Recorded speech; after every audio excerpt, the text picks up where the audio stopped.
Hi ചങ്ങന്മാരെ, ഇന്ന് നമുക്കൊരു ലിവറിൻ്റെ set കിട്ടിയിട്ടുണ്ട്. അപ്പോൾ നമുക്ക് ഇതിനോട് ഇന്ന് നല്ലൊരു വരട്ട് ഉണ്ടാക്കാമെന്ന് വിചാരിച്ച്. അപ്പോൾ ഇത് നമ്മളിന്ന് ചെറുതാക്കി മുറിച്ചെടുത്തതിന് ശേഷം കഴുകി വൃത്തിയാക്കി എടുക്കണം. ഇനി ഒരു കുക്കർ എടുത്ത് അതിലേക്ക് മീഡിയം വലിപ്പമുള്ള 2 സവാള ചെറുതാക്കി അരിഞ്ഞിടുകയാണ്. അതുപോലെ തന്നെ 2 തക്കാളി ഇതിലേക്ക് ഇട്ട് കൊടുത്തിട്ടുണ്ട്.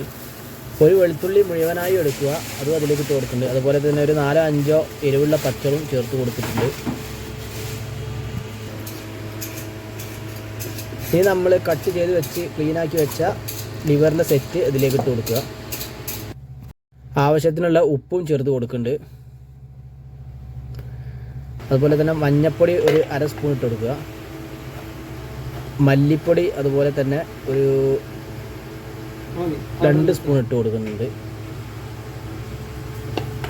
1/2 സ്പൂണ് മുളക് പൊടി ചേർത്ത് കൊടുക്കുന്നുണ്ട്.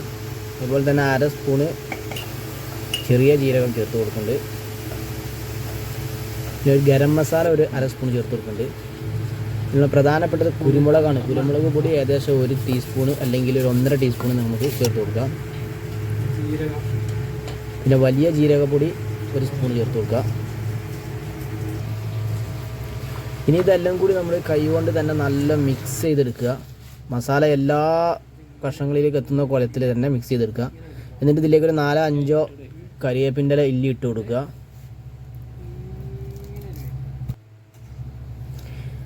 ഇനി ഇതിലേക്ക് ആവശ്യമായ വെളിച്ചെണ്ണ ഒഴിച്ച് കൊടുക്കുന്നുണ്ട്. ഒരു 3-4 ടേബിൾ സ്പൂണ് ഒഴിച്ച് കൊടുത്താൽ മതി. ഇനി ഒരു 1/2 സ്പൂണോളം നമ്മൾ ഉലുവ ചേർത്ത് കൊടുക്കുന്നു. അതേമാതിരി തന്നെ വേവാൻ ആവശ്യമായ ഒരു 1/2 ഗ്ലാസ് വെള്ളവും ഒഴിച്ച് കൊടുക്കുന്നുണ്ട് അതിലേക്ക്.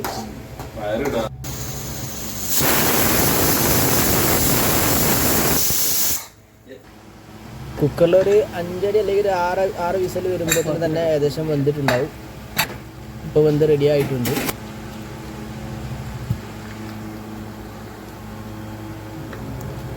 ഇതിലിപ്പോൾ കുറച്ച് വെള്ളമുണ്ട്. ഇനി വേണമെങ്കിൽ ഇത് വീണ്ടും പറ്റിച്ചെടുത്ത് നമുക്ക് നല്ല വരട്ടാക്കി എടുക്കാൻ കഴിയും. അപ്പം അങ്ങനെ നമ്മുടെ ലിവർ സെറ്റായിരിക്കുകയാണ്. അടിപൊളിയായിട്ട് നല്ല സ്മെല്ലൊക്കെ ഉണ്ട്. വെന്ത് വന്നിട്ടുണ്ട്. ഓക്കെ.